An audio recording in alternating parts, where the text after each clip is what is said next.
नमस्कार दोस्तों। इस नई वीडियो में आपका हार्दिक स्वागत है। दोस्तों, यदि किसी का किसी से झगड़ा हो जाए और उसकी पिटाई बन जाए तो पिटने वाला अपनी खीज मिटाने के लिए अपने ताकतवर किसी बहुत दूर के रिश्तेदार को याद करता है। बिल्कुल ऐसी हालत भारत और कनाडा के मामले में कनाडा की हो चुकी है कि भारत के हाथों बुरी तरह पिटाई खाने के बाद कनाडा अब हजारों किलोमीटर दूर बैठे अमेरिका को याद कर रहा है और अमेरिका से और ऑस्ट्रेलिया और ऐसे देशों से उम्मीद कर रहा है कि वे अब अपने सारे काम धाम छोड़कर, मतलब उनकी जो प्रॉब्लम है, उनकी जो नीतियां हैं, उनकी जो आर्थिक परेशानियां हैं, उन तमाम को छोड़कर वो कनाडा का साथ दें। और आपको बताइए कि भारत ने G20 में शामिल कर दिया है कि भारत वैश्विक उभरती हुई महाशक्ति है, ख़ास तौर से यदि आर्थिक तौर पे बात करें तो। लेकिन कनाडा इन सब चीज़ों को आसानी से पचा नहीं पाया।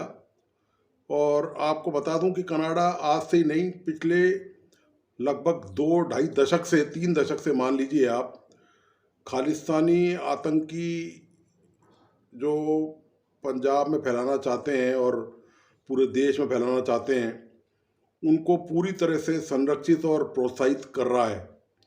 और उसके बावजूद भी जो कनाडा के मौजूदा प्रधानमंत्री हैं जस्टिन ट्रूडो, वे अपनी हरकतों से बाज नहीं आ रहे हैं।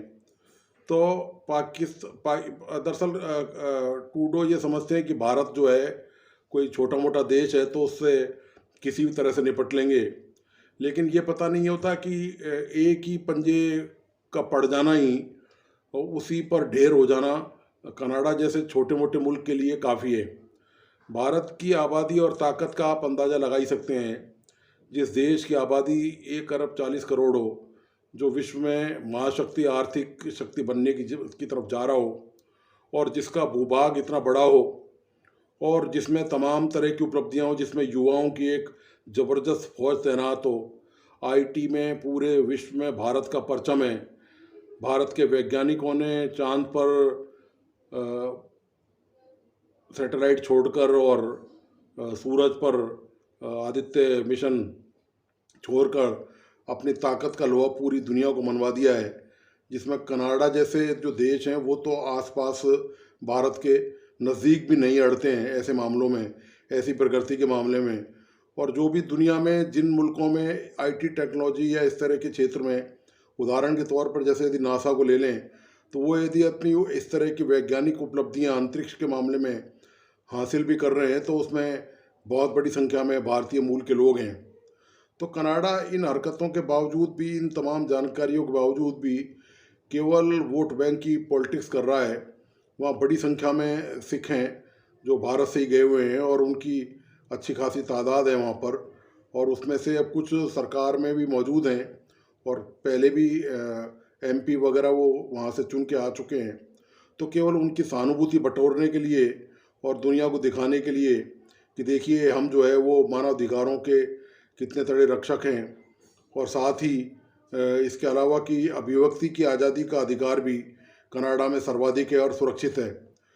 कनाडा अपने देश की संप्रभुता की बात करता है और भारत पर उसने यह आरोप लगाया, प्रधानमंत्री ट्रूडो ने ही संसद में आरोप लगाया कि भारत ने निज्जर की हत्या करवाकर, इसके कोई प्रमाण उनके पास पुख्ता है नहीं, केवल संदेह के आधार पर उन्होंने वहाँ के वोटरों के दबाव में कही है या उनको फंसाने के लिए या उनको लालच देने के लिए ये एक मनगढ़ंत आरोप भारत पर लगा दिया, जिसके बिना कोई प्रमाण है, कोई दस्तावेज नहीं शेयर किए भारत से, कोई सबूत नहीं किया, और सीधे इस मुद्दे को अंतर्राष्ट्रीय स्तर पर ले गए। होना तो ये चाहिए था कि यदि इस तरह की कोई कवायद उनके पास है भी, मान लीजिए कोई झूठे सच्चे सबूत उनकी सरकार ने किसी भी तरह से हासिल कर भी लियों, तो पहले उनको भारत सरकार के साथ शेयर करना चाहिए था। और उसके बाद ये तय होता कि भाई ये इन सबूतों में जो साक्ष्य मिले हैं उनमें वाकई में दमखम है या नहीं है, या वो केवल हवाई बातें हैं। उसके बाद कनाडा को कोई निर्णय इस मामले में करना चाहिए था कि भारत से कैसे संबंध रखने हैं, भविष्य में किस तरह के ताल्लुकात रखने भी हैं या नहीं रखने हैं। लेकिन कनाडा ने बहुत ज़्यादा जल्दबाजी दिखाई और अपने आप को पूरी दुनिया के सामने मानवाधिकारों का हितैषी, अल्पसंख्यकों का हितैषी दिखाने के लिए हाय तौबा मचा डाली। और कनाडा दरअसल उम्मीद ये कर रहा था कि अमेरिका तुरंत बंदूक ताने हुए भारत की तरफ आ जाएगा और धमकाएगा भारत को कि आपने ये कैसे हरकत करी है, और दूसरे मुल्क जो है दुनिया के वो भी भारत के खिलाफ हो जाएंगे। लेकिन कनाडा की योजना आप यूँ कहें कि टाइम टाइम फिस हो गई है, और भारत ने इसका करारा जवाब दिया। जैसे ही कनाडा ने ये आरोप लगाया, भारत ने तत्काल उनके डिप्लोमेट को बाहर निकाल दिया, 5 दिन में देश छोड़ने के लिए कह दिया। अब कनाडा की हालत ये हो गई है कि कनाडा अपने थूके हुए को चाटे कैसे, और पूरी दुनिया से उसको कोई समर्थन इस तरह का हासिल नहीं हुआ। और वो पूरी दुनिया में जिन पश्चिमी मुल्क हैं या यूरोपियन कंट्री हैं, जिसमें कनाडा खुद भी शामिल है यूरोपीय संघ में, और उन सबसे भी उन्होंने अपना पल्ला झाड़ लिया है। केवल ऑस्ट्रेलिया अमेरिका ने हल्के फुल्के बयान दिए हैं कि इस तरह से नहीं होना चाहिए, संप्रभुता की सम्मान किया जाना चाहिए। लेकिन ये जो भाषण देने वाले देश हैं, अमेरिका हो चाहे ऑस्ट्रेलिया हो, ये संप्रभुता एक तरफा की बात कर रहे हैं। दरअसल कनाडा में रहकर जो अपराधी और आतंकी भारत के खिलाफ कार्रवाई कर रहे हैं, आपको पता ही होगा कि कनाडा में इंदिरा गांधी की हत्या को लेकर बाकायदा जो खालिस्तानी समर्थक हैं उन्होंने रैली निकाली, और जिसमें इंदिरा गांधी की हत्या करते हुए दिखाया गया। तो ये भारत की संप्रभुता पर आँच नहीं है। पश्चिमी देशों को, यूरोपीय देशों को, जो सिर्फ एक ही तरफा चश्मा से देखते हैं, उनको ये सब नज़र नहीं आया कि भारत पर कनाडा कितने सालों से लगातार उसकी संप्रभुता पर हमला कर रहा है। जबकि कनाडा की समृद्धि में, वहाँ की इकोनॉमी में, वहाँ के विकास में भारत का एक बहुत महत्वपूर्ण हिस्सा है, बहुत बड़ा शेयर है। लाखों वहाँ पर भारतीय कनाडा में रहते हैं जो उसके विकास को आगे की तरफ ले जा रहे हैं। इस सब के बावजूद भी कनाडा ने बहुत भारी गलतफहमी पाल ली खुद के बारे में, और भारत ने एक झटके में उसकी गलतफहमी निकाल दी कि देखिए इस तरह नहीं होता है।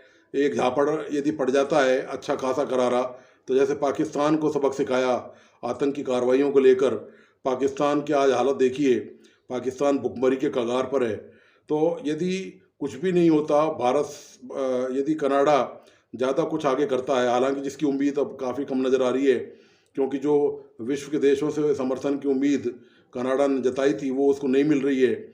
और इसके बाद अब कनाडा लगता यही है कि बैक फुट पर आ गया है, और भारत ने जो अपनी डिप्लोमेटिक पॉलिसी जो रखी है उसके हिसाब से। दोस्तों, भारत निश्चित तौर पे एक सहनशील देश है, लेकिन सहनशीलता की भी एक हद होती है। कोई आकर आपके घर में ही आकर आपको चुनौती देने लग जाए तो फिर आपको सहनशीलता की हदें तोड़नी पड़ेंगी। जो लक्ष्मण रेखा आपने खींची है उसको आपको लांघना पड़ेगा, और ये समझाना और बताना पड़ेगा अच्छी तरह से कि देखिए हम भी बहुत कुछ कर सकते हैं, लेकिन चुप रहने का मतलब ये नहीं होता कि कोई आदमी या कोई मुल्क कायर है। तो कनाडा की ये जो गलतफहमी है वो भारत ने निकाल दी है काफ़ी हद तक, और लगता यही है कि जो बची हुई गलतफहमी है वो भी आगामी कुछ दिनों में निकल जाएगी। आर्थिक तौर पे बात करें तो बहुत बड़ा हिस्सा कनाडा भारत का आयात निर्यात का है, उसमें कनाडा को बहुत ज़्यादा फ़ायदा है। कनाडा जो निर्यात करता है उसका शेयर ज़्यादा है, और जो भारत निर्यात करता है उसका शेयर कम है। तो आर्थिक तौर पे भी देखें तो कनाडा आर्थिक तौर पे भारत से फ़ायदे में ही है, नुकसान में नहीं है। ऐसे में यदि कोई बिगाड़ खाता होता है निश्चित तौर पर, तो पश्चिमी देश तो उसका साथ नहीं देंगे, और भारत से भी वह घाटे में ही रहेगा। कनाडा की हरकतें का मैं आपको एक छोटा सा बता देता हूँ कि कनाडा जो भारतीय जो गैंगस्टर्स हैं, जो अपराधी हैं, जिनको कि भारत में बहुत ज़ोरों से तलाश है अपराधों के मामले में, उनकी कनाडा जो है वो शहरगाह बन चुका है, उनको शरण देता है, और वहाँ से बाकायदा वो अपनी गिरोह के तौर पर गतिविधियाँ संचालित करते हैं। मैं आपको कुछ नाम पढ़ के बता देता हूँ इसमें है। ये गोल्डी बरार है, ये अर्शदीप सिंह उर्फ अर्श दल्ला है, और लखबीर सिंह संधू है। ये जो है ये क्रिमिनल हैं सारे, और इनके खिलाफ आश्चर्य की बात यह है कि इंटरपोल ने भी रेड कॉर्नर नोटिस जारी किया है, जिसका सभी देशों को सम्मान करना होता है। और कनाडा ने रेड कॉर्नर नोटिस जारी करने के बाद इंटरपोल द्वारा इसके बावजूद भी इनका प्रत्यार्पण भारत को नहीं किया। इससे साबित होता है कि भारत के खिलाफ संप्रभुता की बात करने वाला कनाडा किस तरह भारत की संप्रभुता से लगातार खिलवाड़ करता आ रहा है और भारत धैर्य धारण किए हुए है काफ़ी अरसे से इस मुद्दे को लेकर। वहाँ के जो उच्चायोग हैं उसमें भी हमले हुए, उन्होंने ये खालिस्तान समर्थकों ने वहाँ पे हमला किया। इससे पहले भी वहाँ बहुत सारी ऐसी गतिविधियाँ लगातार भारत के खिलाफ संचालित होती रही हैं, लेकिन भारत ने अच्छी दोस्ताना निभाने के लिए, दोस्ती में देखिए दोस्तों, कोई ना कोई सेक्रीफाइस करना ही होता है। भारत किसी भी मुल्क से अपने रिश्ते ख़राब नहीं करना चाहता, भले वो चीन हो, पाकिस्तान हो, चाहे और कोई दूसरा मुल्क हो। सबसे ये चाहता है कि सहोदर की नीति हो, भाईचारे की नीति बना के चले। लेकिन इसका मतलब ये नहीं है, अब ये वो भारत नहीं है, वो 1962 वाला जो चीन से युद्ध हार गया था, अब ये वो भारत है कि कोई एक आंख दिखाएगा तो भारत उसकी उंगली डालकर दोनों आंख निकाल सकता है। तो कनाडा के प्रधानमंत्री ट्रूडो को अपनी ये क्षुद्र राजनीति और पॉलिटिक्स को एक तरफ करते हुए दोनों देशों के हितों के मद्देनज़र भविष्य में देखना चाहिए, और कि पूरी दुनिया किस तरह विकास की तरफ जा रही है, इकोनॉमी पूरी दुनिया में कहाँ जा रही है, किस तरह ग्लोबलाइजेशन, वैश्वीकरण हो रहा है, आर्थिक नीतियों का, विकास का। अब पूरी दुनिया ई विलेज बन चुकी है। तो ये तमाम मुद्दे हैं, इन मुद्दों पर कनाडा को ध्यान देना चाहिए, बजाय ये कि ये घटिया हरकत करने की कि उन्होंने जो है वो वहाँ पर एक ज़बरदस्ती प्रोपोगंडा फैला दिया। एक आतंकी को किसी ने मार गिराया वहाँ पर, वो कैसे मारा गया, क्या मारा गया, ये तो कनाडा पुलिस ही बेहतर बता सकती है, वो निज्जर जो आतंकी है वो कैसे मारा गया। लेकिन इन सब के बावजूद भी कुल मिला के निष्कर्ष यही है कि कनाडा को चाहिए कि वो भाईचारा कायम रखे और जो G20 से के जो निर्णय हैं उनकी सफलता में अपनी भागीदारी और अपना फ्यूचर वहाँ पर सुनिश्चित करे। सारे देश भारत से द्विपक्षीय रिश्ते बनाने के लिए दुनिया में उत्सुक हैं, तो कनाडा को चाहिए कि इस तरह की गलत हरकत नहीं करे और ये प्रयास छोड़ दें। तो दोस्तों, आपको एक इसी वीडियो में एक छोटा सा एक वीडियो और डाल के मैं बताता हूँ कि किस तरह से अमेरिका के एक विशेषज्ञ हैं जो पाकिस्तान के हैं, उन्होंने भारत कनाडा के में जो अभी जो तनाव हुआ है और कनाडा ने जो घटिया हरकत की है उस पर उन्होंने एक छोटी सी क्लिप आपको दिखाऊंगा कि उन्होंने क्या बयान दिया है। तो उससे कनाडा को, ऐसे जो विशेषज्ञ हैं दुनिया के, जो पूरी ग्लोब पर नज़र रखते हैं, जो आंतरिक द्विपक्षीय रिश्तों पर, ऐसी चीज़ों में, भारतीय भारतीय उपमहाद्वीप के मामले में उनकी बात समझनी और सुननी चाहिए और उनको मानना चाहिए।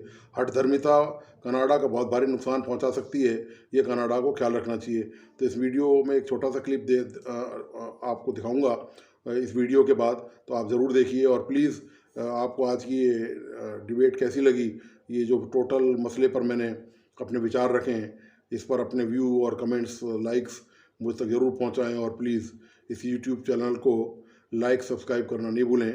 तो आगे कोई भी इस तरह का इशू आता है तो आपके सामने हाजिर होऊंगा। तब तक के लिए धन्यवाद, नमस्कार। तो क्या वो कनाडा इंडिया पे सैंक्शंस लगाएगा? It is like what is it going to do? Specially given the fact कि जो वेस्ट के सारे मुल्क हैं वो इंडिया को परस्यू कर रहे हैं। यूरोपियन यूनियन इंडिया के साथ फ्री ट्रेड एग्रीमेंट चाहता है, बर्तानिया फ्री ट्रेड एग्रीमेंट चाहता है, फ्रांस $9 बिलियन के रफाल सबमरीन्स वगैरह बेचना चाह रहा है। वो कनाडा के लिए थोड़ी छोड़ देंगे, वो भी निज्जार के लिए। They are not going to ruin the relations with India, business transactions, defence cooperation वगैरह। और खासतौर से if they are going to invest billions of dollars in India in manufacturing, तो वो ये सब छोड़कर, इंडिया को छोड़कर वो क्या कनाडा के लिए वो थोड़ी जाएंगे। So for Canada it is not a smart move, right, कि ये पब्लिक में। मुझे लगता है कि ट्रूडो के साथ जो जिस तरह से इंडिया में सलूक किया गया, he is taken that insult personally और वो रिटेलिएट कर रहा है, which shows that he is still mature. और वैसे अब एशियन कंट्रीज डरते नहीं है कनाडा से। आपने देखा कि शी जिनपिंग ने भी बड़ी बुरी तरह से डांट दिया था ट्रूडो को बाली में, और उसका वीडियो लीक हो गया था। मैं तो मुझे तो शक है कि वो वीडियो शी जिनपिंग ने लीक किया, because he wanted his own people to see कि वो कितना बहादुरी से और कितना एरोगेंटली डील करता है with western powers. So Canada is an easy Western power to humiliate because it is not really a power. मतलब it is an economy, $2 trillion की इकोनॉमी है, ठीक है, G7 का मेंबर है, बट उसकी glory comes from its association with the US, with NATO वगैरह। Independently it's like Australia, मतलब खुद से तो क्या कर देंगे वो। So that is the challenge. और दूसरी चीज ये है कि कनाडा के लिए this is a very serious issue भाई। $8 बिलियन का ट्रेड है इंडिया के साथ, कनाडा का।